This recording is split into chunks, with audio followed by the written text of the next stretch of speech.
আমি ইসলামপুর থেকে বাড়ির উদ্দেশ্যে রওনা দিছিলাম।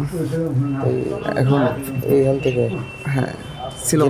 ঝিনাইদহ যাইতে চাইছিল। জি জি। পরে ওর তোমার সাথে যে ছিল এর নাম কি? ওর নাম মোহাম্মদ আশিক। আশিক। জি। ওর বাপের নাম? বাবার নাম তো আমি বলতে পারবো না। গ্রাম? গ্রাম বাড়িগ্রাম। ওর কি হয় তোমার? আমার সাথে কাজ করে। ও, ওই এলাকারই? তুমি ওই এলাকারই? হ্যাঁ, আর তুমি ওই না ঝিনাইদহ? জি। ও আচ্ছা। পরে তোমার বাড়িতে যাইতে ও যাইতে চাইছিল? ও আমার একটু আগায় দিতে যাচ্ছিল। কোন পর্যন্ত? এই যে আপনার বরঙ্গাইল। বরঙ্গাইল।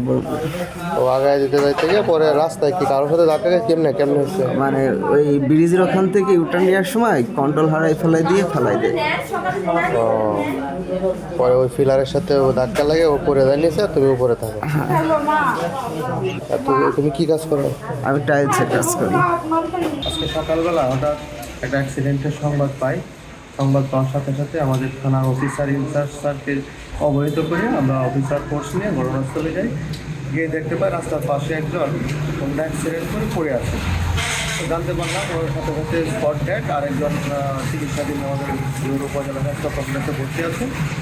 তো পরবর্তীতে জানা গেল যে ওরা বরঙ্গালির দিকে যাচ্ছিল, ওদের বাড়ি নাগরপুর এলাকায়।